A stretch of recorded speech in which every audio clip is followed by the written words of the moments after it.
All right, welcome everybody. I'm glad you decided to join us today. We're gonna get things started here. So, my name is Eric Richie. I'm a customer engagement manager here at Autodesk with the Reality Solutions team. Uh, Today we're going to be talking about our Photo on Recap 360 product. Specifically, I wanted to give you guys some best practices. Give you some examples of how to really get the most out of this product. Just to start things off, uh, if anybody has questions, feel free, use the little GoToWebinar widget. Feel free to ask a question. My colleague Mitko and I will try to answer everybody's questions. I'm going to have a QA period at the end, so feel free to submit questions. I'll get to as many as I can after the presentation. Any I don't get to during the presentation, we'll send you an email with some follow-up information and try to get all those questions answered. We're also recording this presentation. We'll post it on YouTube. All of our previous sessions are also there, so take a look at YouTube and watch previous sessions whenever you feel like. Also, email us. Reach out to us. We'd love to hear what you thought of the presentation. If you have questions, problems, if you're working on something really cool that you'd like to share with us, if you have suggestions for what you would like to see covered in another future session, feel free to let us know. We love the feedback. All right. So just where to find us. So I mentioned our YouTube channel. We're on Twitter. We're on Google Plus. We have a recap blog. Certainly ask questions on the forums.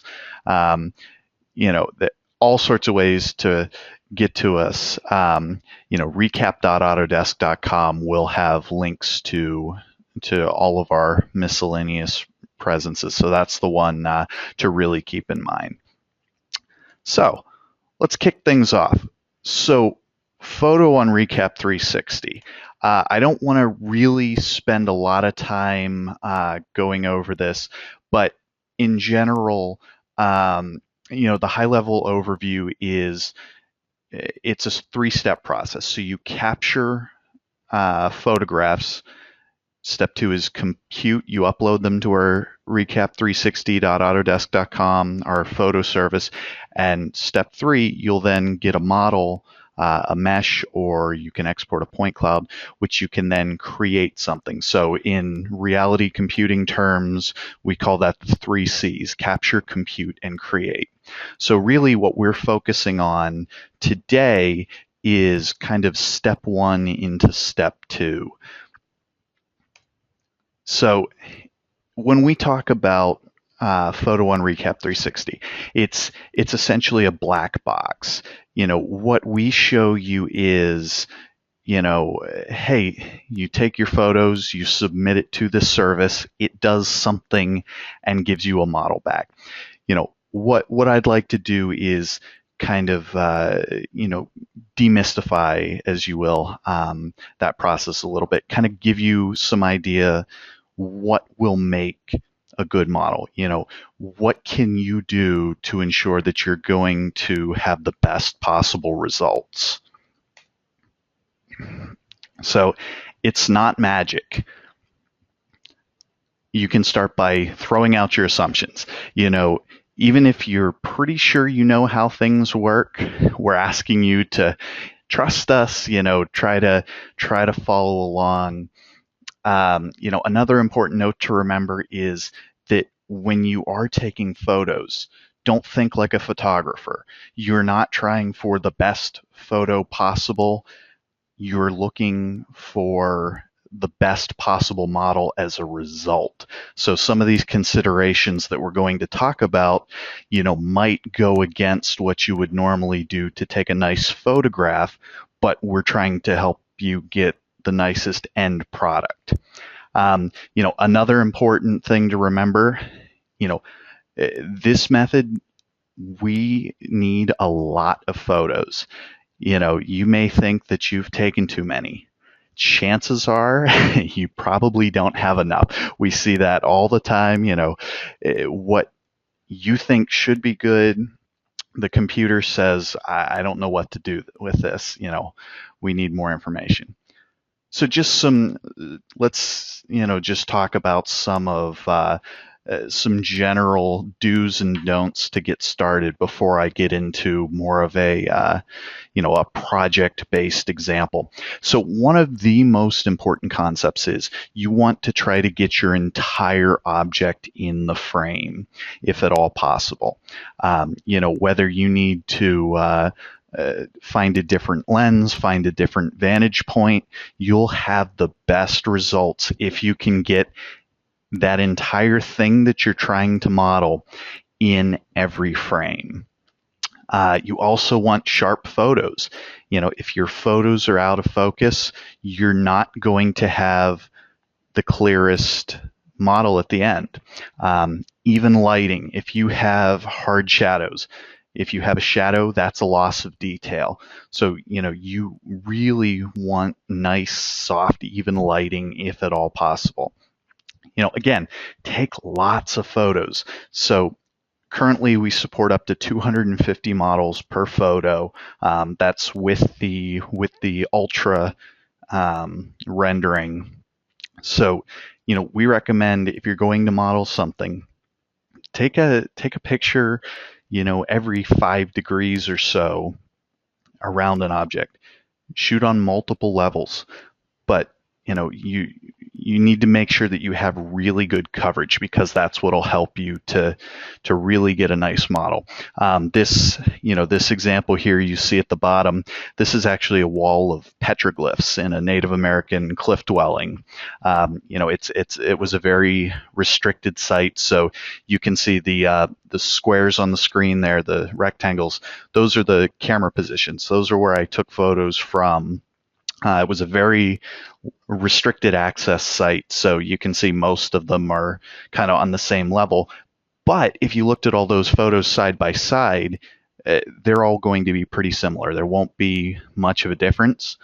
But when you stack those all together in the software, you actually get a 3D representation of that object. So that actually came out pretty well. Some don'ts. Try to avoid direct sun. Like I said, heavy shadows. You can see in this example, this is this little monument is in heavy midday sun. Half of this model, if I took the photo texture off of this and just showed you the wireframe, you start to lose all the detail on those statues in the shadow. So try as best you can to avoid situations like that. Maybe it just means you need to come back at a different time of the day. If it's outside, if it's inside, maybe reposition another lamp, or, pull the curtains, something. Just, you want to try to avoid those shadows. You also don't want movement. As much as everybody would like a model of their kid,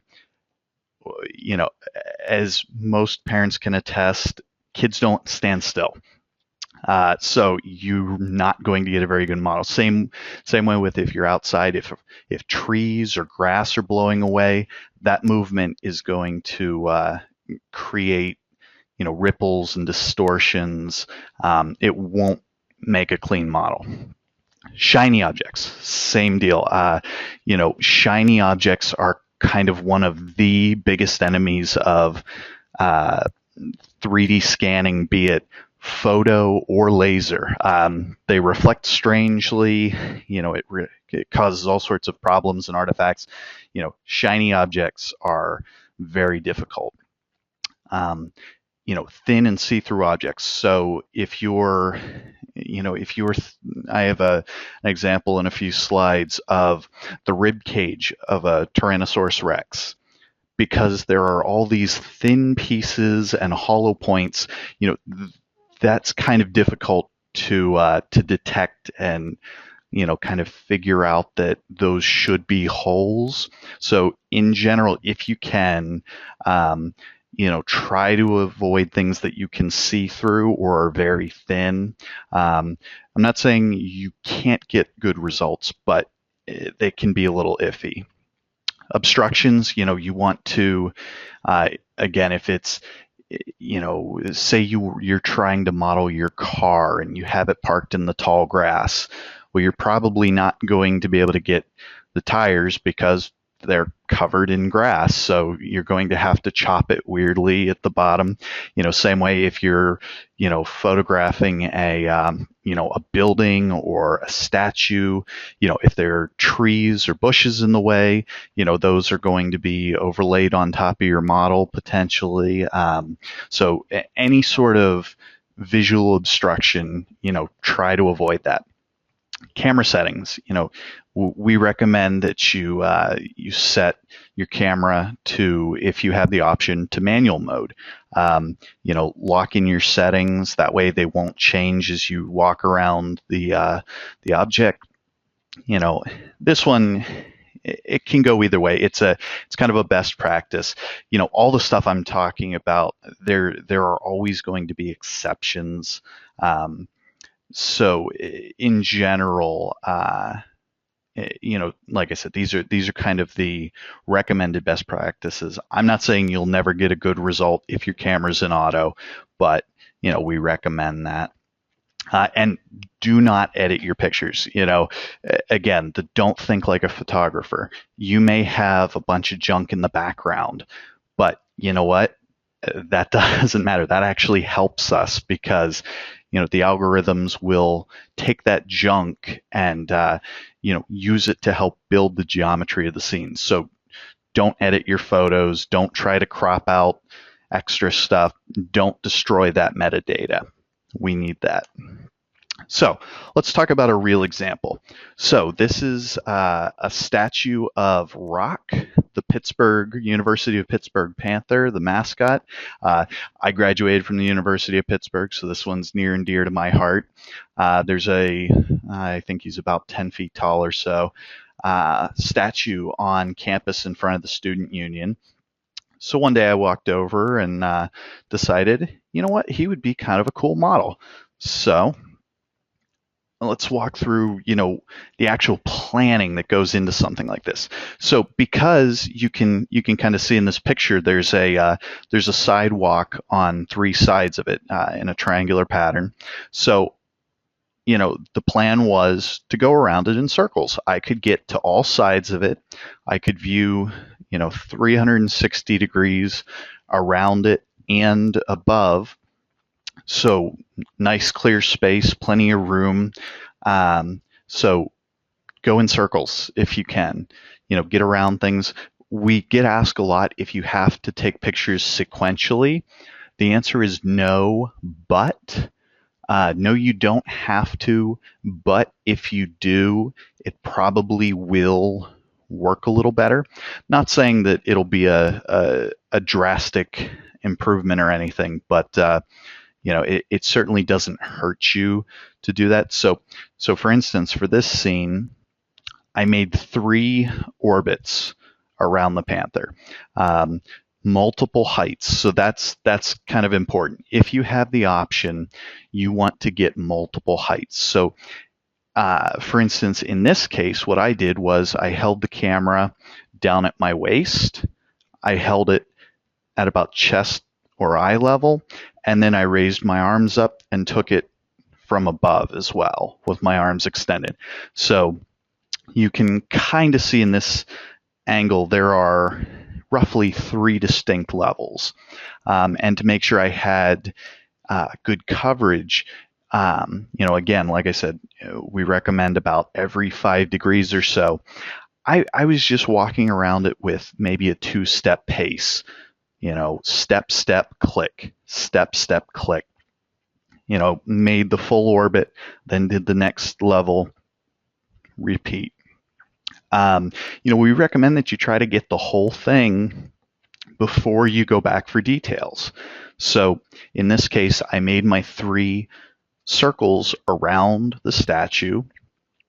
And then, because there are pieces of him, I'll go back to this slide, you can see the plaque, you can see the paws, the mouth, areas that, I knew I would want a little bit more detail on. I went back and I took pictures of those spots after I had the complete scene. So if you think about it as building out your scene, once you have that big model, then it can kind of figure out where those details go once it knows where everything else is. So I recommend that, get the whole thing, get the entire object in the frame and get it from all angles before you try to go in and do any of your detail shots. So you can see here, this is the 3D model that came back. Again, the background is a little bit of a mess, but I don't care. All I'm interested in this point is the panther. And as you see here, he actually looks pretty good. This is a screenshot from. So you can see here, this is a screenshot from the with the photo texture turned off. This is just the mesh from Recap 360, and you can see the rocks came out pretty well. The panther looks pretty good. If I were to zoom in on this image in the viewer, you could see that there's actually good separation with his tail and his paws. So I was really happy with this result. As I have here, 53 photos total. It took me 6 minutes walking around it to capture. With a good plan in place, it's easy to to do this successfully and quickly. You just put some consideration into what you're doing before it, and it turns into a really easy project. 53 photos, that it came out well. You can do a lot more than that. I probably should have done a lot more than that. But, for the purposes, at the time I was just kind of playing around with it, but that came out pretty good. So what else can we take into consideration? So low light is a problem. So if there isn't going to be much light, as I said, you need nice sharp pictures, bring a tripod along. Help yourself get as steady a picture as possible. Use low ISO. If it's, again, low light, if it's starting to get a bit dark and you need to crank up the ISO, that could introduce noise, and noise will it won't do you any favors. It's not necessarily going to ruin your model, but the lower the ISO, the less noise, the better. Bring a better camera with you. If you have something in mind that you're trying to capture, okay, if you just happen to be there and, okay, I want to pull out my iPhone and try this, that's one thing. But if you're trying to use this, maybe for a business deliverable, you want to model something, bring it into 3D Studio Max or Maya, plan and take a DSLR with you. Take a nicer camera than you might have in your pocket. We talked about even lighting. Shoot on an overcast day. You won't have that the hard shadow effect from direct sun. All the clouds will act as a big softbox for you and just kind of even all the lighting up and brighten everything. Interior spaces. We get asked about this a lot. In general, we don't recommend doing interiors. You can do it, and because some of you may still try it anyway, I figured I would offer some tips. It's not usually going to be the best circumstance to use photo. Again, you certainly can do it. You're capable of getting good results out of it, but in general, it's often hit or miss. But that said, if you are going to try to shoot an interior, stick to the walls. Don't, most people are tempted to walk into the center of the room and take pictures all, just spinning in a circle. Don't do that. Go to the wall and shoot towards the middle. So in this case, this is at the Field Museum in Chicago. This is Sue the T-Rex, largest, most complete, I believe, specimen of a T-Rex discovered. So because they have these nice balconies all around the hall where Sue sits, I could stand on each of these balconies and take a few photos down at the ground. So because of that, I actually got a pretty good model of her because I could shoot from above on 3 sides and then all around the base of her. And as you can see, while it's not perfect and it's not what I was trying to capture, the actual architecture of the hall, we are seeing these archways and columns. If I had been a little more mindful about trying to get the architecture in there, that might have looked pretty good. So, if you are going to do an interior, move around the space, take lots of photos. Like I said, hug the walls, shoot across. Don't stand in the center and shoot outwards. Because shooting an interior space, because you're not going to be able to get the entire subject in the frame at once, as recommended, use a wide angle lens. Now, there is an asterisk with that. Some wide angle lenses are a bit too distorted, so you may need to, process them in something like maybe Adobe Lightroom to remove some of that distortion. I would recommend you try it first. You upload the photos to Recap 360, before you mess with anything, and see how it comes out. If it comes out that things are really curved and none of your lines are straight, then maybe give it a shot and try to undistort your images if you can. Something, fisheye lenses, you're not going to have good luck with them. Now, the exception being, the GoPro Hero 3 Plus Black Edition. We do support that and will automatically defish those images. So, if you are going to use something, that would be a better option. So, like I said, in general, interiors usually are not the best application, but your mileage may vary. It doesn't mean you won't get a good result. Just some final thoughts. Use the preview mode. There's a preview mode. There's an ultra mode.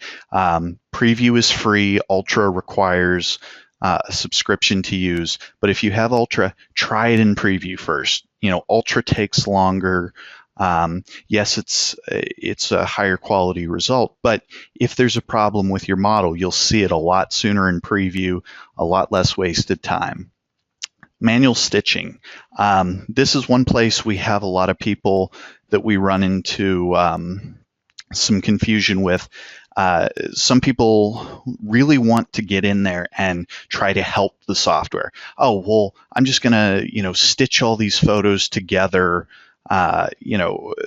beforehand, before it has a chance to run through automatically or something. I'm going to help. Don't need to do that. If you've taken good photos, if you have good coverage of your scene, often you will not need to do any manual stitching.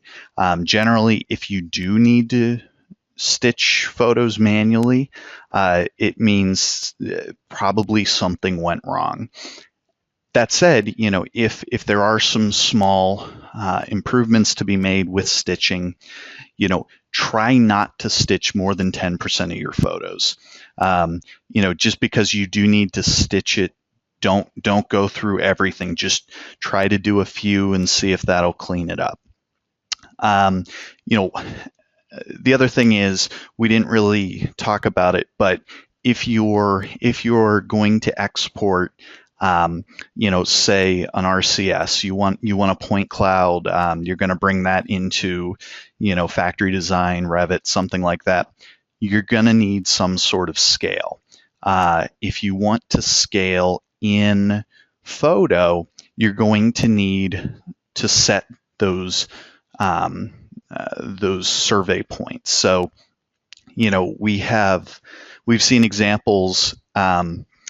You may have seen the Coral project where they're using recap photo to model corals. What they do, they lay a ruler right next to it. So you have a known object in the scene at a known scale, and it makes it a lot easier to go back later and add those scales to the models. So something to keep in mind. If you care about the scale, have something with you that maybe you can place in the scene to give you scale.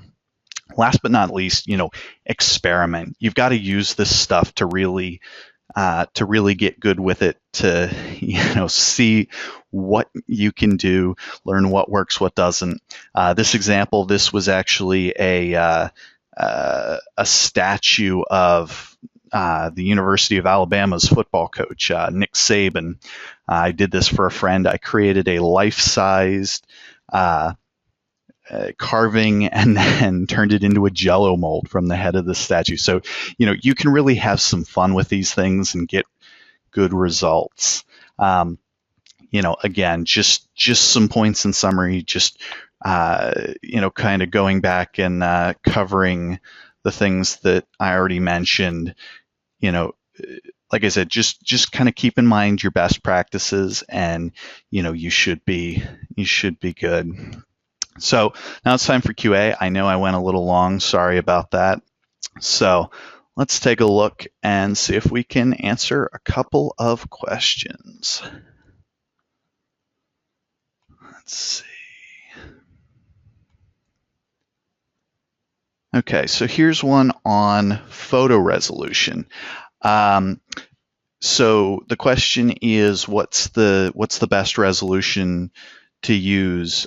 Is it the more the better? The answer is yes. The more pixels available to the processing algorithms, the better. So as I said, if you have the option to use a DSLR versus maybe a phone camera, or a low-end point and shoot, you're probably all other things the same, you're probably going to have much better results with the DSLR versus the smaller camera. So yes, more resolution in this case is better. Now, let's see.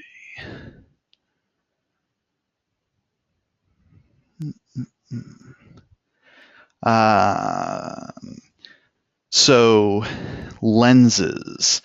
Again, as I mentioned, if the lens has a lot of distortion, that's a problem for accurately modeling. So for instance, a severe wide angle.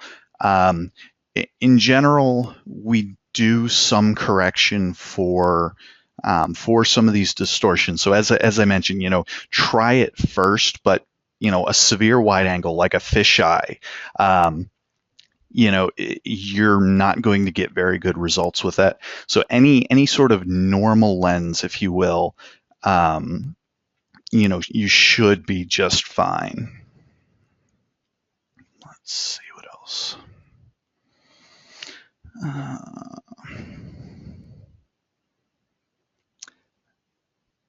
Okay, so someone asked about modeling a large area, like a sports arena.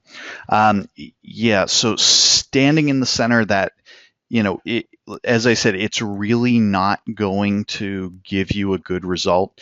You need to really generate the 3D. You really need multiple viewpoints on different points. So the idea is, if you're, say you have a chair sitting in front of you, you look straight ahead, all you see is those lines. If you move a little bit to the side, you can see that they're not just a flat line, and it's actually got some contour to it. The photo service is the same way. You need multiple views of an area or or an object to really be able to determine the actual shape of that thing. So an arena is going to be very difficult to do the inside of with photo. I guess that could be a kind of an interesting project, but I would not recommend that as a good use for photo. Now, if you put a camera on a drone or something like that, maybe you could get far enough out that you could see something. But in general, that's probably not going to be a good application. And looking at the time, I think we're probably going to have to call it. So I appreciate everybody joining us. Again, feel free to email us at recap.community@autodesk.com. Any questions that we didn't get to, we'll send out answers. Again, sorry for the audio hiccups. Hopefully that didn't completely ruin things for you. So thanks for joining us. Be sure to check recapsupport.typepad.com. We have our schedule of all the upcoming webinars. Take a look. We have some good topics coming up. Sign up and look forward to seeing you again. Thank you, everybody.